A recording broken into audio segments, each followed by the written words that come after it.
Well, hello and welcome to the Points of Interest podcast. This is the most generic podcast on the internet. My name is Josh Hawks. I am the 303 Ninja. And right over there, he is my podcasting dancing partner for life.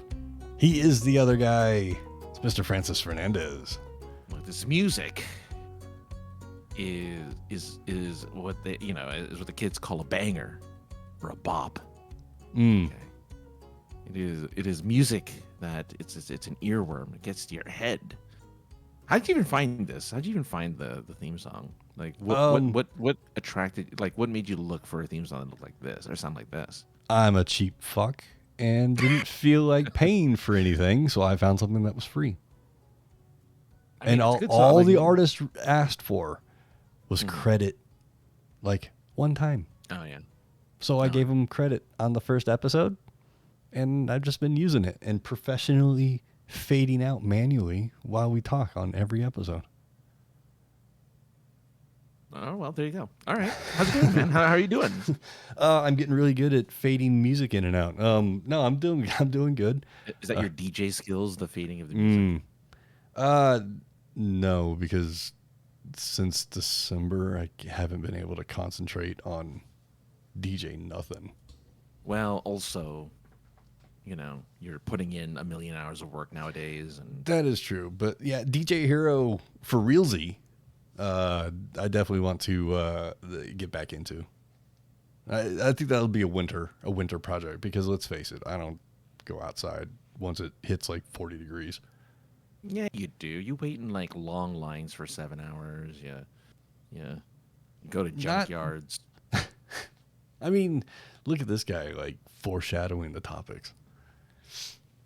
So you've been outside. I'm just saying, you've been outside. I've been outside, yeah, but I'm just saying, like, in the winter, in 40 and less degree temperatures, I'm not standing outside for nothing. I'm like, I'll go get the mail. I'll go to the car, sit in the car, or let the, remote start warm the car up, and then go get the mail. Because I live in an apartment. I live in an apartment complex. I don't want people to think I live in a house and I got to drive down to into the driveway to get my mail. You have to cross the moat. Yeah. Past the drawbridge to get to your post office box. Yeah, exactly. Actually, we have breaking news, Francis. No. Actually, it's not really even breaking news. It's just it's the hype. I'm hyped about it. It's awesome. Some of you out there might have been old enough to be there for the beginnings of home video game entertainment. Of home. Just home in general. As opposed to arcade video game entertainment. And maybe you had an Atari 2600. Or maybe a 78. And who gave a shit about the 5200? But, like maybe you had a 7800. Which is the one I have. Which is the one I still have in a box. Oh. I mean, that's fresh that it's in a box. But, yeah, it of the three, it's not as fondly looked upon as the 2600 and the 7800. But Atari this past week at Gamescom, I believe it was, or just before Gamescom. Yeah. Announced that they are going to release this holiday season, I believe. For $130, the Atari 2600 Plus. It is backwards, first and foremost, it's backwards compatible with, Francis, would you say easily 1,000 titles? I would say between those two generations, plus homebrews and everything else? I would say yes, easily 1,000 titles. It is my first console, the 5200 or whatever. That was my first console before the Nintendo. A lot of video games respond from the 2600 games, right? Like Pac-Man, Pong. I know Pong, but I mean that Pong. Spawn Breakout and all these other games. So Pong. I have a Pong machine. Oh, that's cool.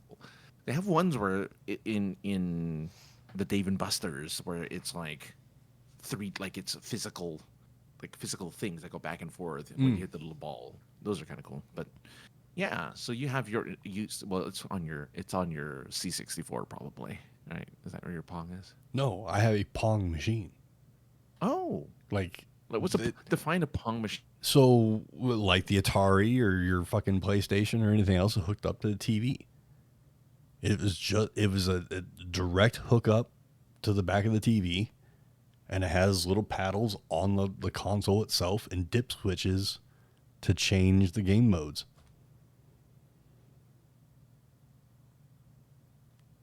And Francis is complete. Oh, it's because the internet froze, and that's why he's looking dumbfounded. I don't even. So none of this is going out to the internet right now. So this is cool. So the audio, everybody on the audio side of things, we do this live on Twitch, and the internet sometimes just doesn't cooperate on my end of things because the internet sucks, and Francis freezes, so everybody on the live thing doesn't see what's going on, and then he comes back. And sometimes he's back. Frozen. Yeah. This is like the frozenest of frozen. Yeah, so I was just explaining to the audio people what the hell's going on. So everybody else, and you're really still frozen video-wise, so. Or are you still audio frozen? Yeah, you're still audio frozen as well. So the internet is really bad. I don't understand why it happens, but it happens. And Francis it's so weird when it does that. Like, yeah, it's so strange. I don't understand whatsoever. I'm growing more and more frustrated with it, and like I'm getting paid this week, so I think I'm just gonna like just go and try and fix this stuff on my own and see what happens. It might be a waste of money, who knows, but at least I try. Yeah. So sorry everybody. I don't know what were we. Oh yeah, so the Pong machine I think is probably the last thing you heard me talking about. The Pong machine is the last thing I heard. Okay, so bonjour, Ginger, bonjour. So the Pong machine, it just hooks up to the back of the TV like a PlayStation or anything else, but it's just Pong. It has dip switches to change the different game modes, and the directional dials are on the machine itself. Okay. So it's a Pong machine, I guess. Pong. Sure. It was awesome. It is awesome. It sounds awesome. I'm a big fan of the Pong machine. I wish there was. I wish I had a Pong machine. I had the is it Z28 or something? It's just a keyboard that attaches to the back of a TV, and you could type, and I think you can code a little bit. But it had no memory. It had nothing. It was just like a little typing machine that you could attach to the back of your TV. Back when, this is, of course, during the era when Bill Gates said we'll only ever need 68 kilobytes of memory ever for a computer. We're never going to need more than that ever in our lifetime because that's ridiculous. We're going to need more than 68 kilobytes of RAM or memory. Like, what's going on? So, right. Anyway. But yeah, I'm pretty stoked about it. I don't know what the release date of the Commodore or not the Atari 2600 Plus is, but I'm gonna guess holiday season, and it's out now. It's out now, which technically, I can add to cart right now. Well, that doesn't mean it's gonna ship. It says pre-order. It says pre-order availability. Here we go. Okay, pre-order availability. Let's see. It doesn't give you when it's available. It just says that that you can pre-order it though right now. All right. Well, maybe I'll throw my name on the list, and then when it pops up, not that bad. It's only 120. $129.99 or $130, whatever. Like that's not bad for like getting to play Pitfall again. November. In November this year. I was right. Holiday season. Yeah. And then just to start thinking about like all the garage sales. People are going to be scooping up Atari cartridges left and right. Like, I'm sure they probably do anyway at garage sales, but especially now, you're going to see either prices go up or not. See that? Oh, you just missed them. Yeah. I had a whole case of Atari games and they're gone. After going up, I still have my old Atari games. I have E.T. Like I have the infamous E.T. game in with my Atari 5600. So it's available to be. If anyone wants to get it, I have that in pole position too, and Prince of Persia was on the original Atari. I never had that. Or Pitfall, another game that was kind of one of the first original video games out there. Mm-hmm. We were kind of comparing it before the show to Commodore 64, and they still sell homebrew games for the Commodore 64. Like, I've seen it. They're like little mobile games that they made. Mm-hmm. Well, I mean, because you don't have a lot of space. The C64. No. The Commodore. I have a Commodore 64.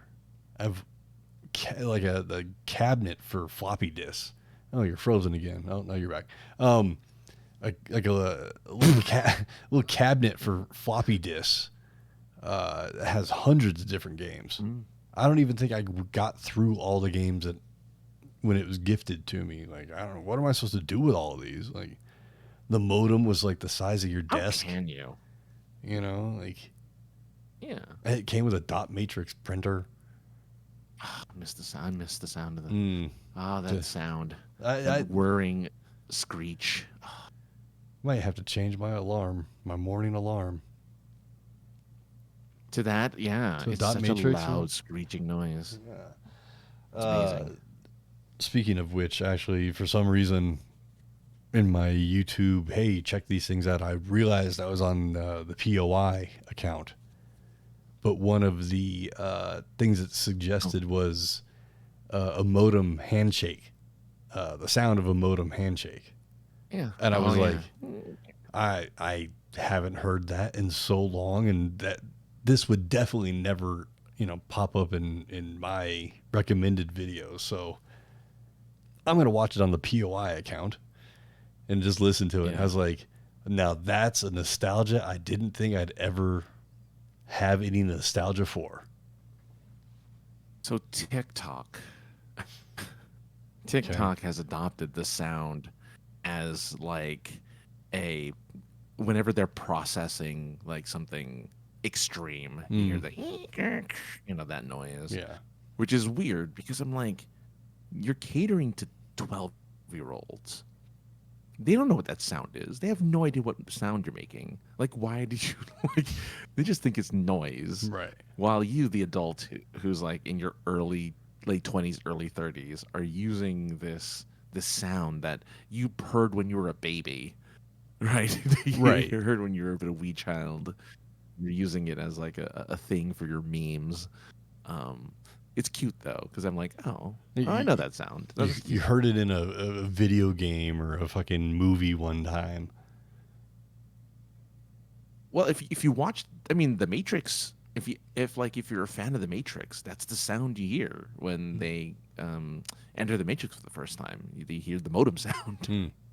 Because that's what they use to enter the Matrix, is through like a 56K modem, which is weird, but yeah. I always thought the movie was fucking weird anyway, Francis. But now that you just threw that into the mix, now I'm gonna think about that for a half a day, and that's not gonna make sense, because I remember trying to download shit at 56K, and it didn't download quick at all. So how yeah. So actually, The Matrix, everything that we watch in The Matrix is all in fast forward, actually, because otherwise, because it takes you a day and a half to download an entire person into The Matrix. Exactly. God, but I'm just glad that movies like The Matrix, they're one of the few kind of sci-fi movies that surpass time. Like, they're kind of timeless as a movie. Like, you watch The Matrix now, 24 years later, you watch The Matrix and you're like, yeah, no, that's still a good movie. Like, it still works. Like, everything about it still works. I never old sci-fi. I never had that thought about that movie. The whole ending sequence is pretty much the only part of the movie I enjoyed. The movie made no sense to me at all. Like, no part of it at all made sense to me. So I was just like, whatever. It's popcorn. And people love it. And, yeah, it's still considered. Yeah. And I'm just like, they're doing the 30th anniversary of Jurassic Park right now. Yes, they're in theaters. I've seen that. I kind of want to go see it. I saw the 25th anniversary in theaters. They did the 3D for that. It was a packed house. It was great. It holds up. Another movie that just refuses, because it's not like there's no modern time to it, right? Like, sure, there's a couple things there that's like a little dated, like the little screens on the cars and stuff, and the computers that they use in the in the command station when the park goes haywire. But everything else is like, yes, that still works. Everything still works, like as a thing, as like an idea. But yeah, I would go watch it. I loved it on the 25th anniversary. I'm like, this is amazing. It holds up, and having not seen it since I was a kid on the big screen, I'm like, oh yeah, there's just something about it. Seeing on the big screen. I mean, I would say in like the last 5 years, I think I watched most of, if not the whole thing, probably in the last 5 years. And you've been watching old movies in theaters again. You saw Transformers. You saw Smoking the Bandit. What else did you see? Smoking the Bandit. Like, you're seeing old movies. Oh, Ginger, not a fan. Not a fan of The Matrix, which is fine. Like, it's not for everybody, obviously, but I do feel like it's an amazing accomplishment for it to continue to persevere. No, that is. I mean, for the dedicated crowd that loved it. I mean, they're into it.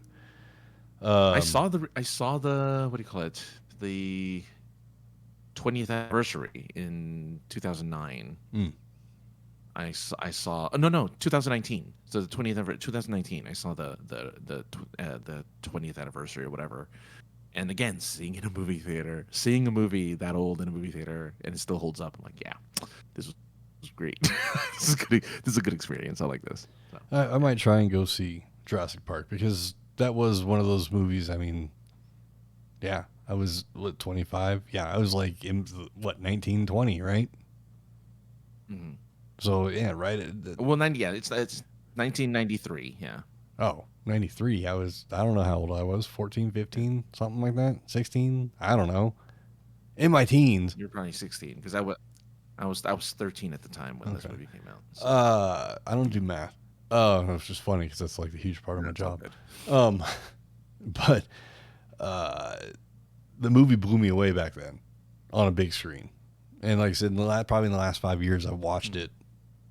Probably, if not the whole thing, most of it. So it'd be cool to go back and watch it in the theater. And I love going back and watching those Fathom events. I think is what they are. Most of them that show the older movies. That's awesome, man. Mm-hmm. Like, Return of the Jedi apparently is making its rounds right now as well, in select areas. But still, it's been wow. I guess so. Good. Maybe it hasn't ended. Like the 40th anniversary or whatever. Yeah. So I mean, like, I think it's cool when they do that sort of stuff. You know, every time they have Transformers on the big screen, I'm gonna go, just because it's awesome. I own like 7 versions of the Transformers the movie, the 86 movie. I don't care. Don't care. I'll go see it again. Because I have the touch. I'm with you. Yeah. I have the touch. You have the touch. You have the power. Someone else who, that doesn't work, but someone else who had the power,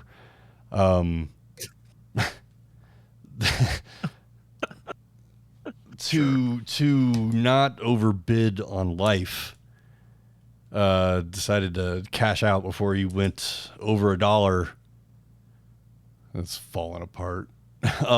But we lost. That's okay, because a lot of people did this joke. Yeah. but I was trying to use it as a transition, and it just wasn't. It was falling apart as I was. Anyway, we lost Bob Barker, which some people I saw on Twitter, or whatever the fuck, it'll always be Twitter. I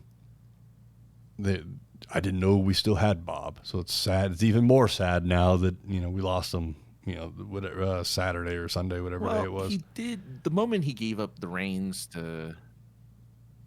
Yeah, the moment he gave the reins over to Drew Carey, he kind of just went into the shadows, and you never heard from him again, right? When they did, yeah, I mean, I wasn't surprised he was still alive. When they did, I think it was the 1000th show, they brought him back and doing like a little cameo. They hit 1,000 with. Wait, they only. I don't remember. I don't remember. I don't remember what the number was. There was something where they brought him back in. They gave him a cake and maybe it was one of his birthdays, or like an anniversary of the show itself, the 50-year anniversary of the show. Maybe, I don't know. I know sometime in the last 2 years, I would say. I just broke my pen. That he was on the show and looking pretty frail then, but the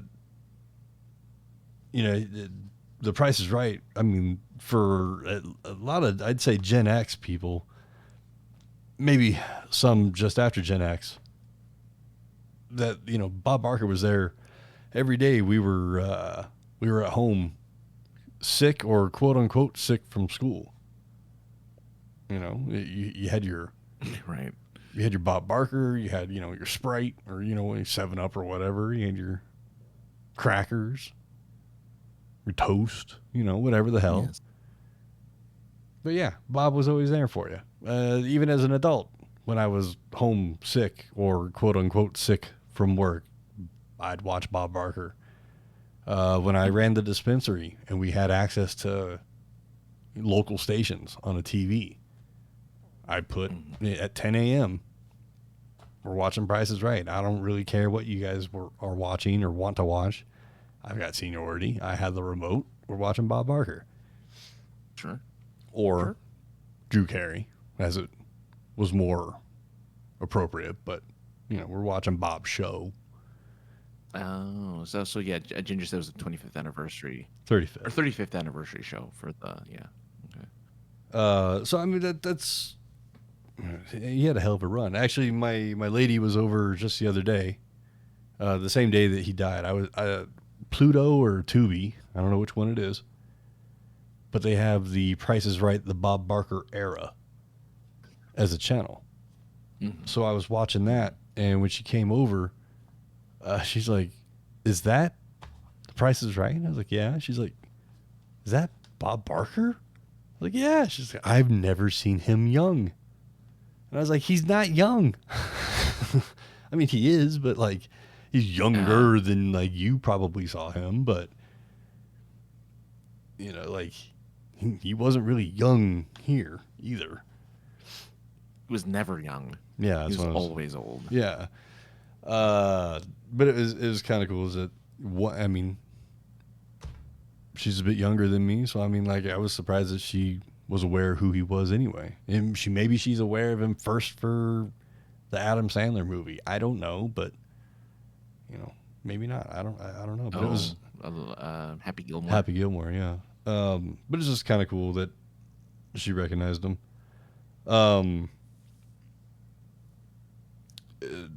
Do you have any of favorite shows or segments of yours from over the years? Like the game. What's funny is I couldn't watch. I couldn't watch it. I really didn't like watching people lose in that game. So because I have like that weird, like, I don't know if you want to call it empathy or something, but I have that weird thing where I like, cringe or I feel bad when somebody loses or somebody like does badly in a game or something. Like that's why I can't watch Jeopardy most of the time, is because it's just like, well, A, it's boring, but Wow. but also it's just, and B, it made me feel stupid mostly, more than it was boring. But like, I couldn't, I couldn't really watch it. So, yeah. So the fact that I was like, I have, hopefully you'll finally find my episode where I'm there, because as far as people know, I make that up. But I was really Well, I was okay, really so a contestant on the Price is Right. I was gonna ask And you it what really happened. I was gonna ask you what your favorite games were first before I led on to you being on that show once. But since you just jumped the gun on it, you were on the show once. Yeah, We've talked about it before I was on here, but a refresher course is never a bad thing. Every episode is someone's first episode of this Exactly. podcast. Exactly. Slash So Twitch show. Kind of ours too. With fucking production. Yeah, value. no. Well, it is what it is. It is what it is. But yeah, so like I said, I couldn't really watch a lot of the games. I guess if I were to pick a game, I should just go back real quick. If I were to pick a game, it'd probably be Plinko.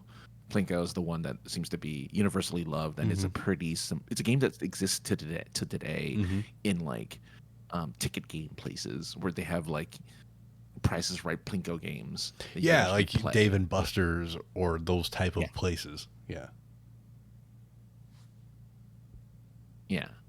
So, I never got to play any of those games because I got outbid.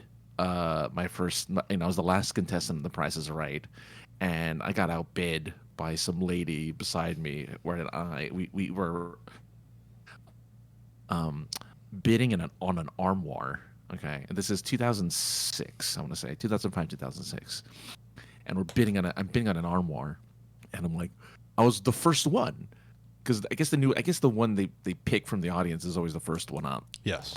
Right. As the game progresses, and they're like, oh, okay, well, 500 for the armoire, and the lady's like 501, and I'm like, shoo you. I hate you so much, And yeah, it ended. I forget how much it ended up being, but I didn't make it. But they have you like, there's like during commercial breaks, because they account for commercials while they're recording it, even though it's all pre-recorded. I was gonna say, isn't it a fucking taped show? Yeah, it's a taped show. It's but a 3 hour. It's a 3 hour segment, is it not? A 2 or 3 hour segment. No, so the because you're ushered out and they bring in a new audience every time. Right. Yeah. But that's what I'm saying. Like your segment. How long did it take your segment to film I forget how. Your show? Ooh, that's a good. I don't remember. Probably a little over an hour. It's not that long. Even though I think it's an hour-long show. It's an hour-long show. It only took. Yeah. But it only took a little bit over an hour. It wasn't that much over an hour. But they had us sit down. They have seats, so you have like the bidding row, and then there's like seats right behind the bidding row, and you can sit. And the camera will go to each of our faces, and you can say something to the camera, like not out loud, but you can mouth something to the camera and wave as the camera passes by, and then you get up. And then even when actually you end up sitting for the rest of the game, because whoever won just stays up there and does all the rest of the games. Man, you're just not standing on contestant row, just sitting there playing with the microphone, or right, just calling out random bids. But then they usher us to the back, and they're like, "All right, guys, well, thanks for playing. You can't play for 10 years." Sign the contract. You can't be a contestant for 10 years. And here's your, you're gonna get what do you call it? Consolation prizes in the mail. It's gonna be a wireless phone and a mailbox. I'm like, okay, thanks, I guess. I don't know what I'm supposed to do with a wireless phone and a mailbox, but thanks. Right. So in 2006. Yeah, in 2006. The mailbox is really nice though. It was like a mailbox with a lock and everything. It was a really nice mailbox. But the phone was like, when cell phones were just beginning to become a thing, and they're like, well, here's this wireless phone. Enjoy the wireless phone. But yeah, I annoyed Bob. So I'll always remember it because I annoyed Bob because I slowly walked down high-fiving everyone along the way. To my position. And Bob's like, come on, let's go. Come on. I'm like, no, I got to high five my friends. And they were my friends. They were just random people. I was just high fiving everyone. That's awesome. And the last thing that you should know about this was my girlfriend's, I don't know if it was a sorority, but it was a bunch of girls who came in matching t-shirts or sweaters. I forget. There was either t-shirts or sweaters. They were there to be contestants. And the only boyfriend there, everyone else was by themselves. I just happened to go along with my girlfriend at the time. Being the only boyfriend there, I was the one who and it needless to say, the ladies were not very happy with me. It probably have nothing to do with the fact that somebody put a camera in your general direction and the ham that lives inside of you just came out and outshined everybody else that was in your section. So when you're in line to go into and they give you like a little badge that has your name, you're in line and the producers walk down the line and they have you introduce yourself. And so you talk to the producer for like 20 seconds. And that's how they determine whether or not you're a contestant, is you have that 20 seconds to wow the producers. And I was like, I'm not going up, so whatever. And I was really like all over the place, and I was throwing my hands in the air, and I was being really, really annoying, right? Yeah.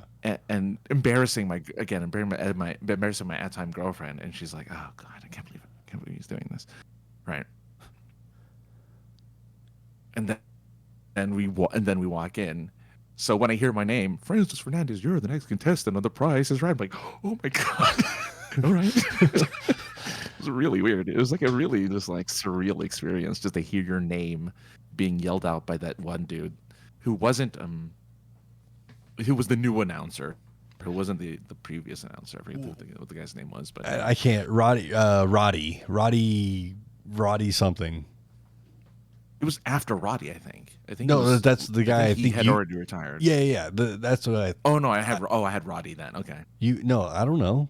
I don't know who you had, but yeah. Right now on the Pluto or whatever station provider it is,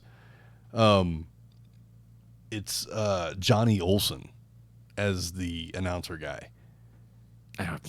Johnny Olson did he did a lot of voiceovers for game shows back in the days, but he's like a gin drunk, and you can hear it because he hums when he talks. Apparently that's a gin thing. I don't know. Mm-hmm. But yeah, he'll talk about some of the prizes, and you can just tell he's just drunk off his ass. At least he sounds like it anyway to me. But to go back to what we were talking about, favorite games, Plinko. Yes, I have to agree with you. Plinko is probably if I got even in like what is that place called? Not Red and Jerry's. What's the Dave and Buster's? Red and Jerry's is a local. Oh, Dave and Buster's, yeah. If they had a Plinko thing, which I think they do, I would do it because the chances of me being on The Price is Right and get to do it are pretty slim to none. So I would definitely do it there. At work, we have a goofy ass little prize wheel, and even though I never get to spin the wheel officially, just like if I was in the soundstage that the big showcase wheel was in, if I was in that place and I would walk past it, I would spin that big wheel every day. Well, every day I'm in the office, I spin the prize wheel to see what I might get if I ever got to spin it, but I never get to. So I just spin it every morning to satisfy my own self. I'm like, ooh, I would have won tickets to a football game. Spin. Ooh, I would have won a free day off.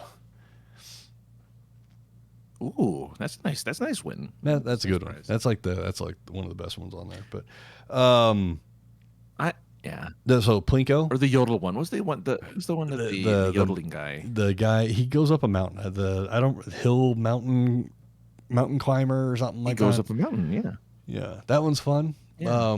Yeah. The one where you have to, Yeah. I think it's just called guessing game, where they show you the price and you have to guess. Oh, see, that's the one I like the 800. least. Is the Okay. guessing game. I like that one just because you have to be quick. Once you figure out what 10 block you're in, it's like 51, 52, 53, 54, 55. Saying as fast as you can, going up or down. The putt game. Do you remember that one? Do you ever see that? Yeah, one? I like that. Yeah. I like that one just because I remember that one. Yeah. if you know your groceries, I guess you can get pretty close, and everybody hates putting. So, and it was always cool because because that was one of the games Bob would play to demonstrate to do it first, and he would always make the putt, almost always. Mm-hmm. The other one that I really liked. He's a golfer. Oh yeah, totally. The other one that I really liked that you don't see a lot even on the ones when we were growing up, you didn't see that often. You never watch it, so it doesn't matter. Mm-hmm. But there was a check writing game where they would give you. I know the check writing game. They would give you the totals of the prices of two of the prices of the prizes. God, English is stupid sometimes. Mm-hmm. And then they would give you a range for the last one. They would say it's between 3,000 and 3,500. All you had to do is write a check for somewhere it was a difference, I think. I don't remember seeing this, and now I can't even fucking explain it. But I know which one you're talking about. Every time I see it on this Pluto or Tubi, whatever the fuck, every time it's on there, they have to stop production basically to explain how to play this game, and nobody can understand it. It's the one that Bob gets the most frustrated about. He's like, I don't understand why you people don't get this. You just now that I can't fucking explain it, I sound like a dumbass too. But I want to say it's like you write in what you think the difference is between the two, or what you think is going to be the difference between this and this, or whatever. And it's like, I don't know. It's just I don't know. I like that one. They're all variations of the same fucking thing, basically. But there's something about it's the big check. You get to keep the big check. I was more interested in the games that had an extra element to it outside of just the little yodeler climbing up the mountain, right, or the little plinko chip running down the thing. There's one where I couldn't. It's not that I couldn't stand it. I'm just like, no one ever wins this one. Is the one where they give you the number. It's always for a car. Right. And they're like, okay, here's the price of the car. You get to guess. You have to guess every single number correctly. Right, and it's a number, and it either goes higher or lower than the number that's on there. So do you go up or do you go down? That one, yeah.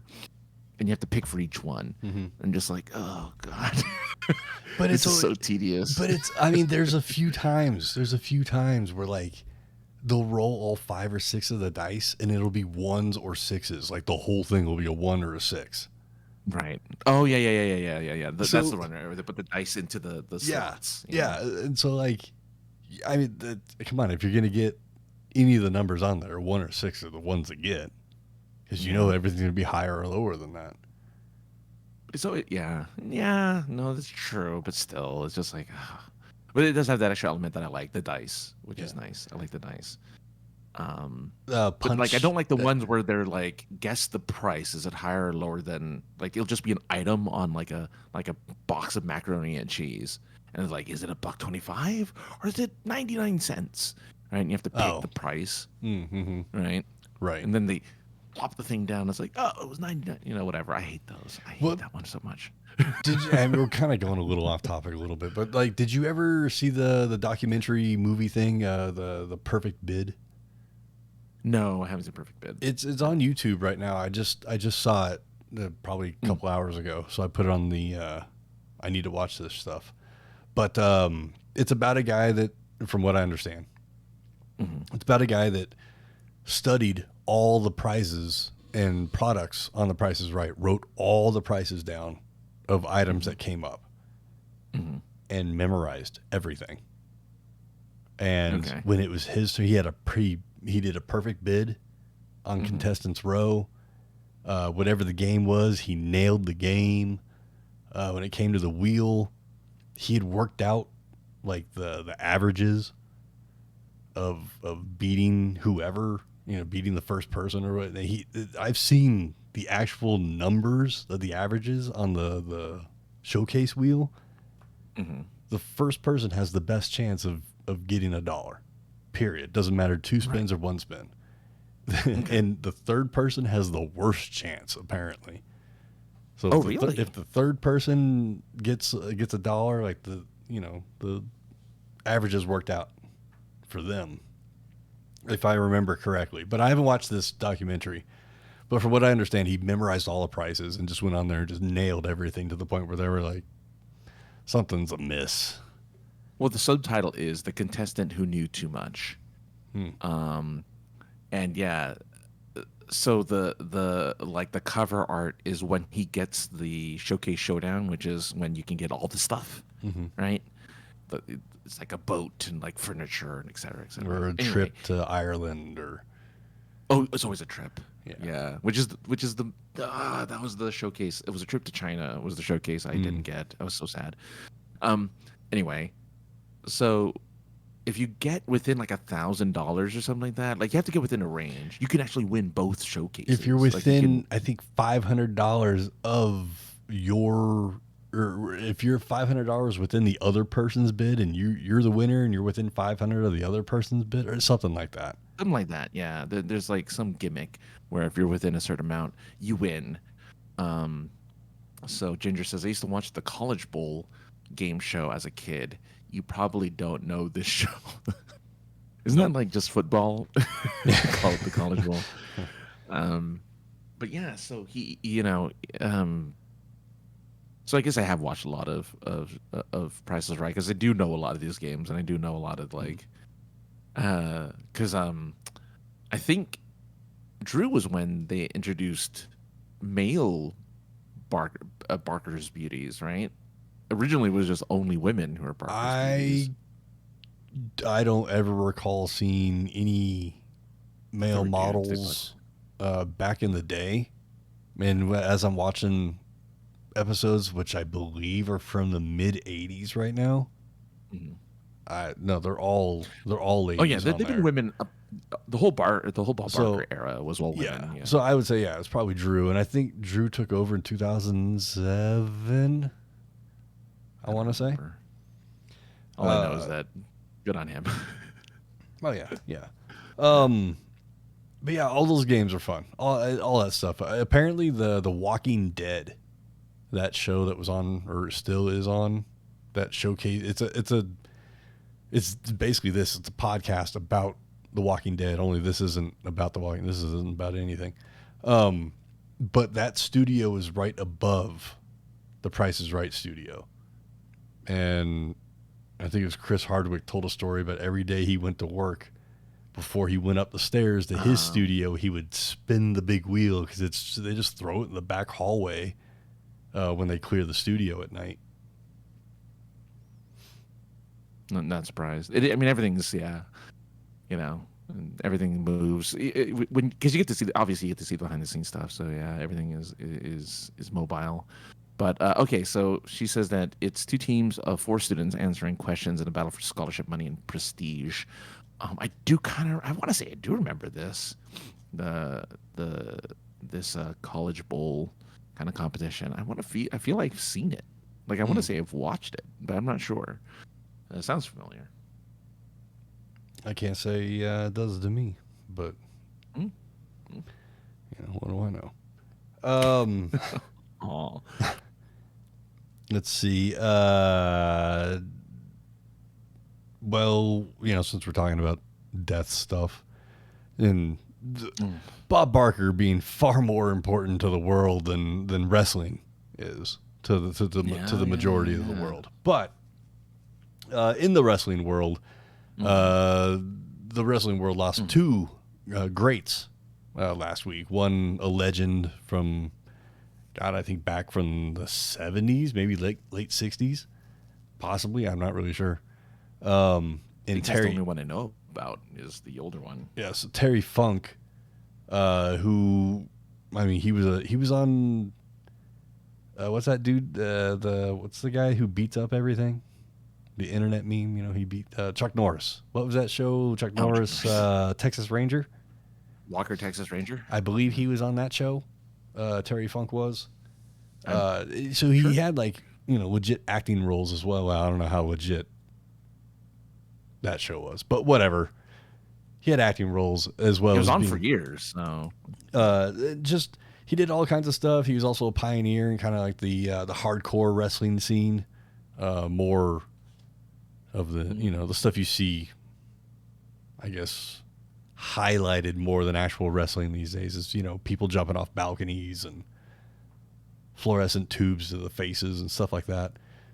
Terry Funk was kind of one of the pioneers of that kind of wrestling. So I mean, even by the time I was aware of who Terry Funk was, he was old as shit. For doing what he was doing, the style that he was doing, he was fucking old to be doing that shit.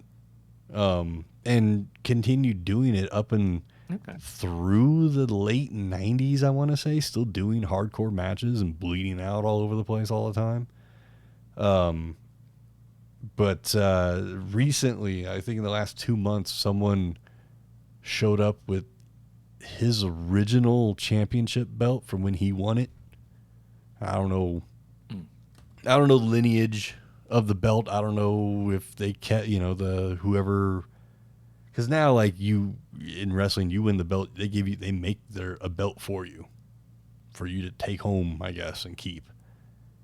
And then they have one for TV and whatnot. But I guess maybe back in the day, they didn't, when you lost the championship, they didn't make one for you and you didn't get to have it anymore. Somebody showed up with the belt that he won way back in the day. And I don't know if they gifted it to him or let him check it out and hold it. But he was in a wheelchair and he looked happy as hell and glowing, and everybody was happy for Terry.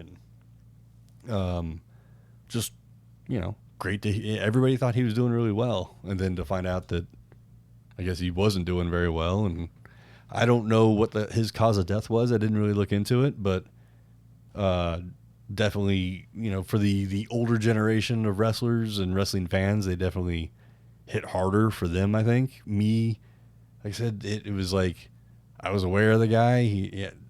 In 95 or 96, I remember watching some Extreme Championship Wrestling out of Philadelphia. Okay. It was just one of the things, ECW is what it was called. And they were just known for more extreme stuff. And I remember watching a match back then and being like, man, this guy just seems to be old as hell to be doing this, but he's doing it. I can suspend my disbelief. Okay.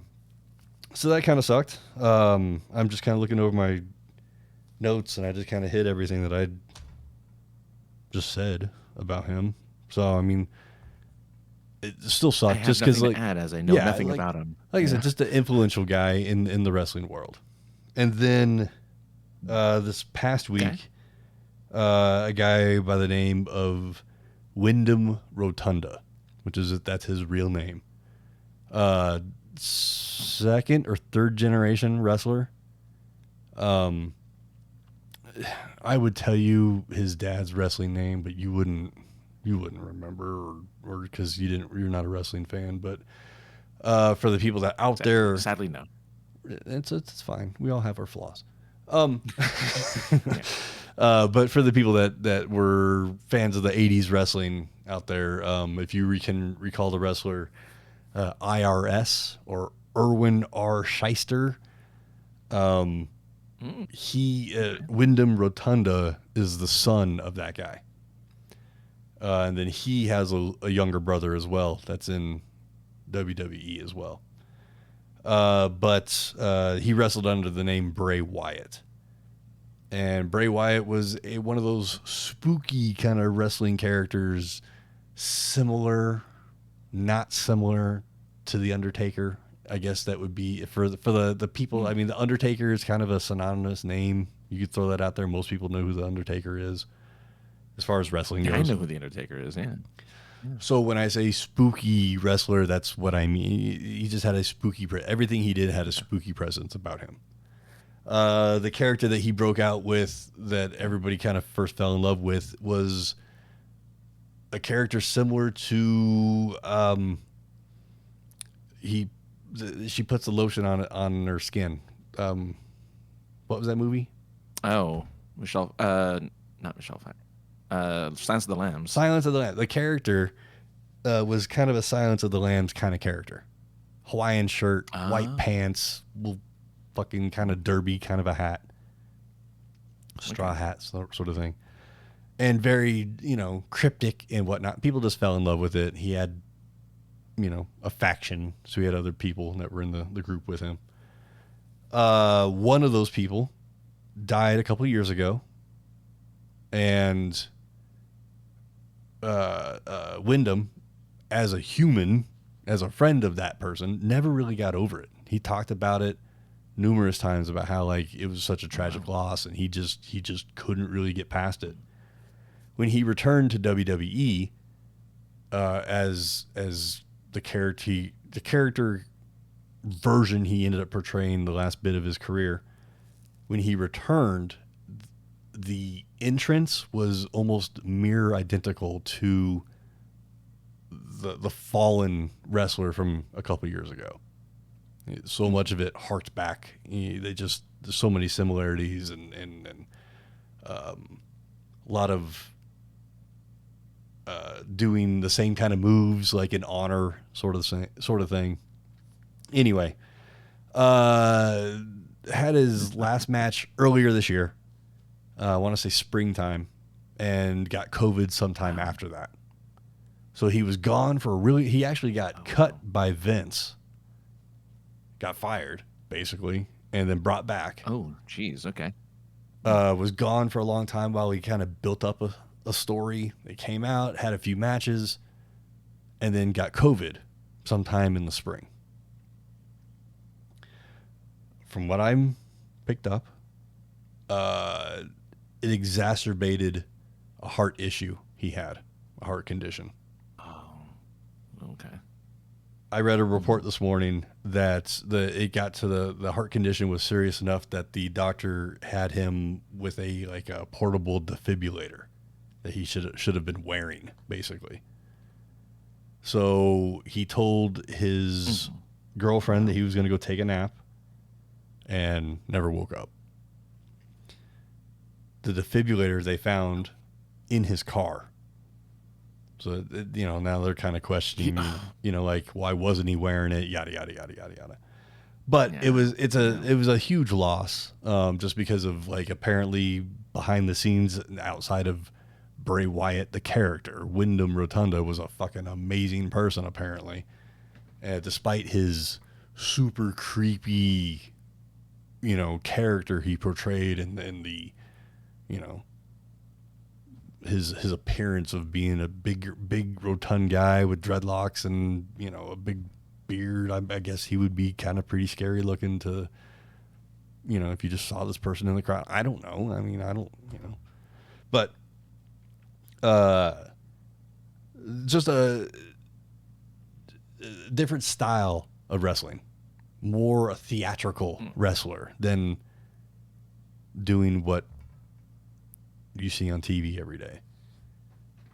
And a lot of wrestlers on both camps now, AEW and WWE. This past weekend, lots of tributes went out by wrestlers themselves, either wearing an armband, doing a move similar to or actions that, you know, Bray would do. AEW had a huge event in Wembley Stadium this past weekend, and it has officially gone down as the biggest ticketed wrestling event in history at 81,000 purchased tickets or something like that. They opened the show from a tweet from Windham Rotunda that he tweeted out a few months back, just about how wrestling. I wish I had it with me because it's a really cool quote. But AEW, the rival wrestling company, opened up the hugest pay-per-view they've ever put on with a quote from another wrestler from another company. So that just kind of goes to show the reach the guy had. Yeah, he had an impact. An impact, yeah. Not to be confused with the wrestling organization Impact. Right. Last night, yeah.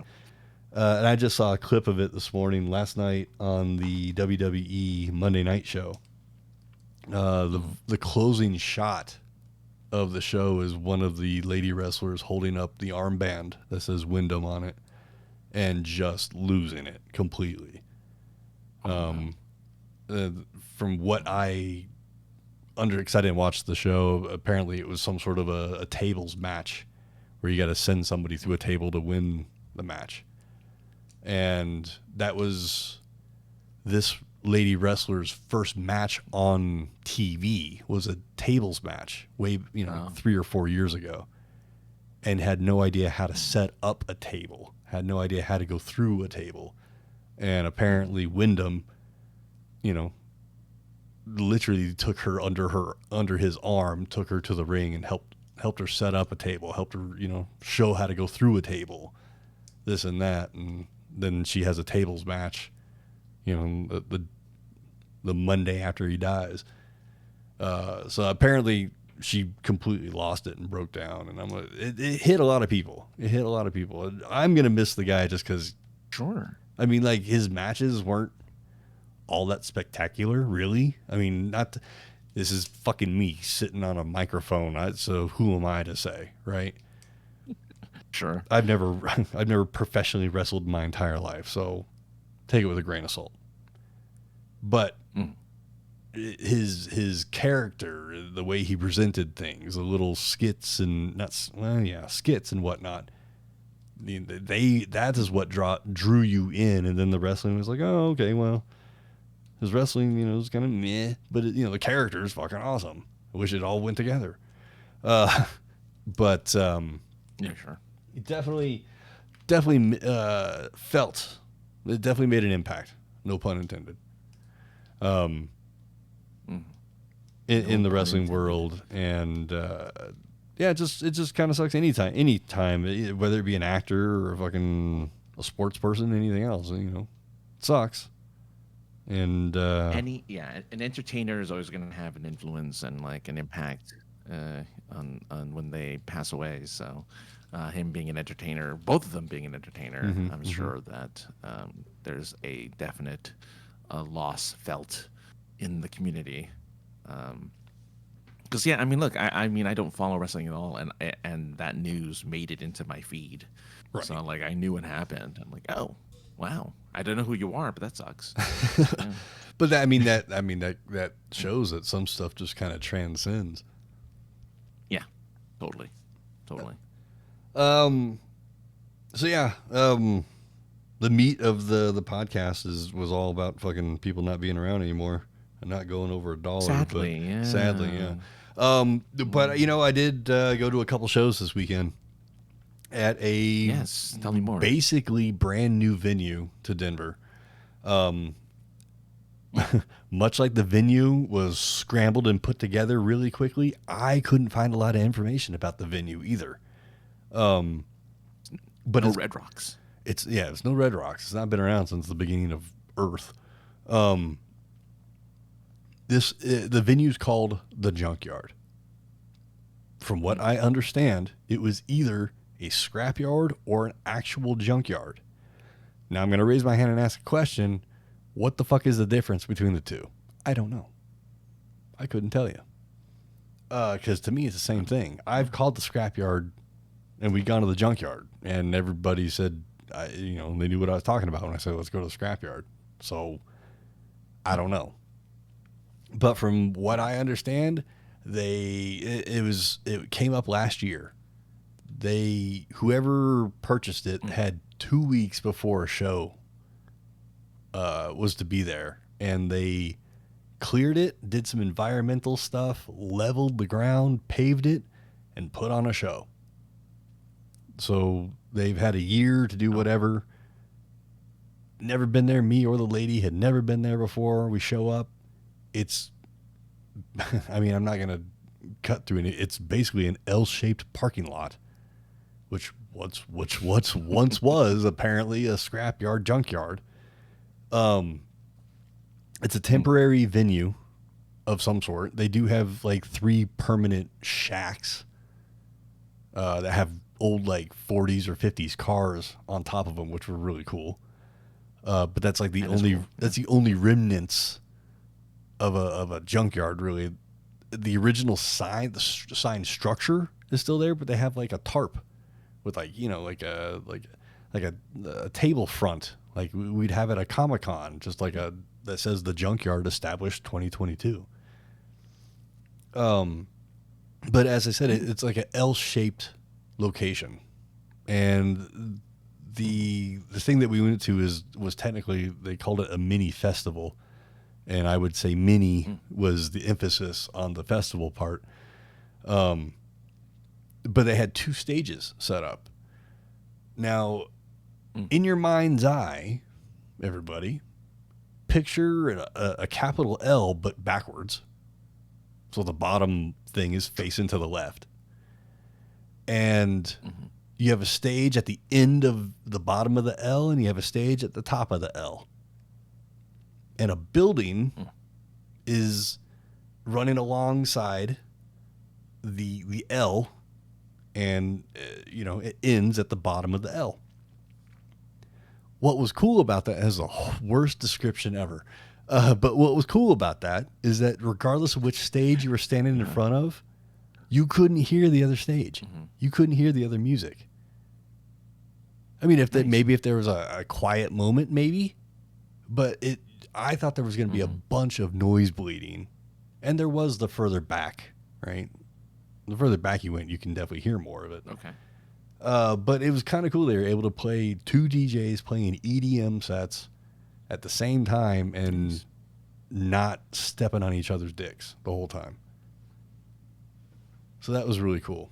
Great a cool temporary venue. I'm not a real big fan of standing on concrete, asphalt or whatever. But it was cool. They had, food trucks and ice cream and snow cones and all kinds of stuff. And it was, are you aware of Meow Wolf? Yes. Okay. Yes, MR Meow Wolf. So it's so hard to explain. Meow Wolf was presenting this. So they had a few art pieces there as well. That didn't make. What was the gimmick? Because it's usually pretty gimmicky when it's a Meow Wolf thing. Yeah, I mean, like, so when you first walked into the thing, you walked through an old warehouse building, and they had all kinds of stuff hanging from the ceiling. That was just, it was all colorful, but I couldn't tell you what it was. And a couple of them were literally inflatable art pieces, and then a couple like plexiglass prism things. So there wasn't a lot of like art stuff as much as there was people putting on art with their hands. I don't know. But there were a few art pieces there, all abstract kind of stuff, Meow Wolf kind of stuff. But mostly just there, it was mostly just the EDM show, and it was 2 days. It was cool. The headlining DJ is named Grizz. He's not from Denver, but he's been living here, I guess, for like the past 10 or 15 years. And Wow. I'm not here to spread anybody's fucking dirt or nothing, but apparently he's got some issues, some substance issues, and being on the road all the time isn't helping that. So apparently he is putting his DJ equipment away for some time while he goes and figures his life out or something. So yeah, I was like, oh, this might be the last time he plays in Denver. So might as well go check him out. So that's what we did. It was a great time. It was fun. Nice. Sounds like fun. Yeah, it sounds like great. It sounds like a good time. Ride share, man, it's so hit and miss. So like Usually, yeah. they all have GPS. Why are you asking me how to get to the venue? Like, just follow the fucking GPS, man. I've never been there. That's why I'm having you drive. Yeah. But yeah, That's weird. That's weird that they ask. Yeah, that doesn't make sense. But, yeah. Like I don't know what's the map say. It looks like it says jump on the freeway north. Yeah. So weird. But yeah, it definitely. I mean, we're getting to the dog days of summer. So if you have concerts, go to them. I mean, you're in fucking California, so like, you have no time limit on going to concerts. But we do here, damn it. At least outdoor concerts. That's true. Yeah. Well, all of our outdoor venues are during the summer anyway. So like, I missed Coachella. I missed, whatever. Burning Man. Other outside of I don't know what other Burning Man. Oh yeah, Burning Man. Sure. Yeah. So there's like a bunch of concerts and events that happen outdoors during the summer. You're not the only ones. But no, I mean, like outdoor concerts are a lot more fun. I always think. We're actually going to another show this weekend at Red Rocks. So hopefully it's not too chilly. Very nice. Yeah. I did not make it to the Colorado Springs Comic-Con this weekend. Sitting and thinking about it, I was just like, year after year, you go down there and it's not worth your time. It's not worth the time to go down there. So yeah, I decided to. So, it's not. Yeah. But see, it's not really all that far. It's in 45 minutes to an hour and 15 minutes, something like that. Drive, which isn't that far. Drive. That's a drive. I mean, when we're talking about California people, that's not that much. You're like, oh shit, an hour and a half to get someplace. We're a different breed. But yeah, no, we like torture. But there were two shows happening at the same time on opposite sides of the state, basically.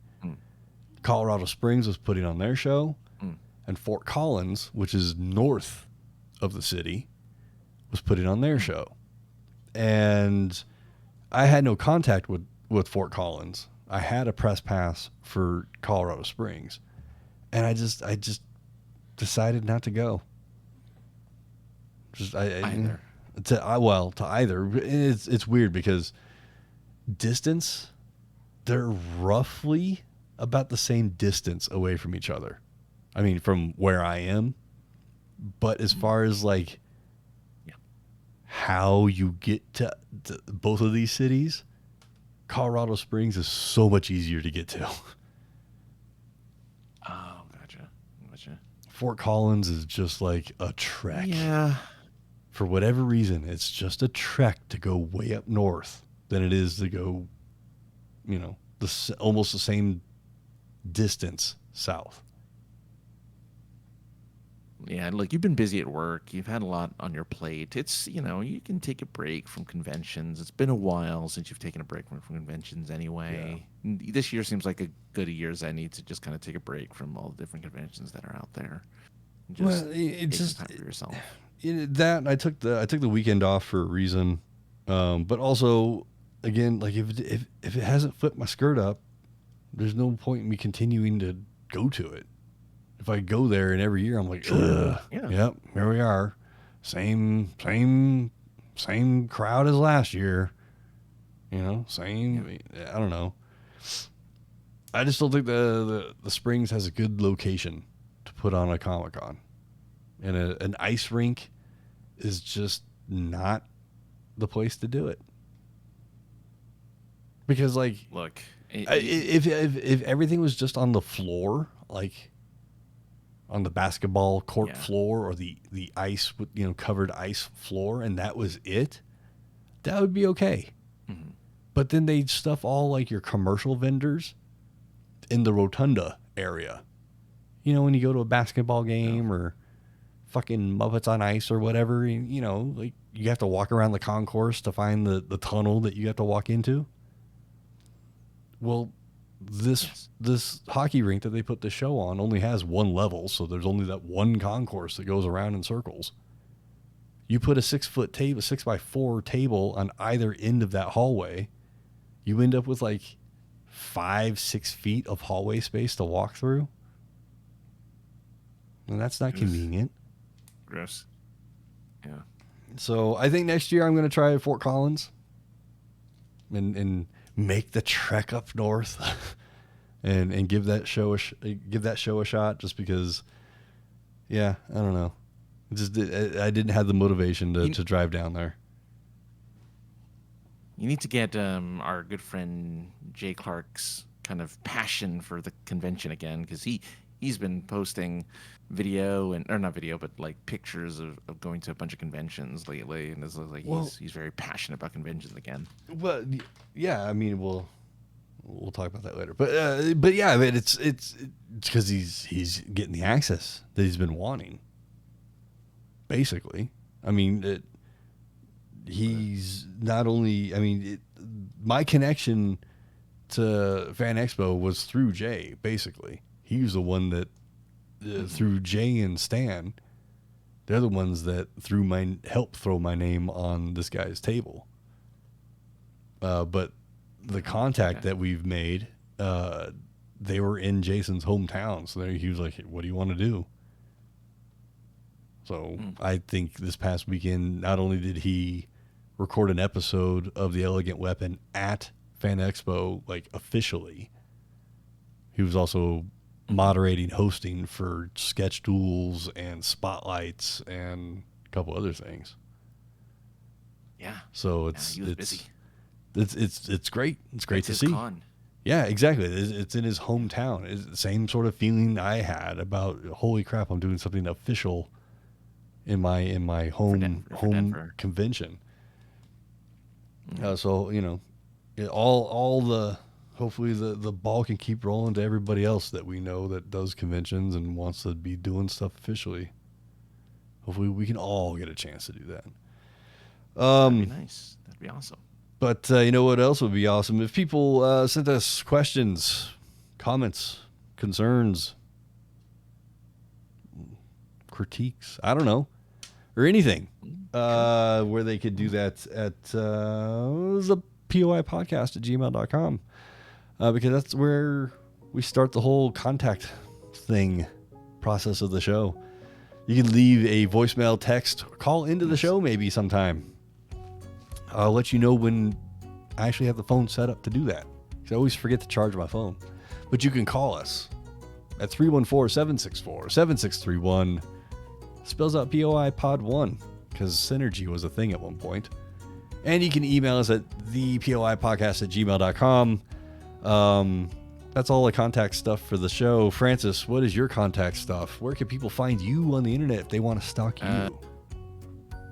Well, hey, look, at AK the other guy on X and on Instagram.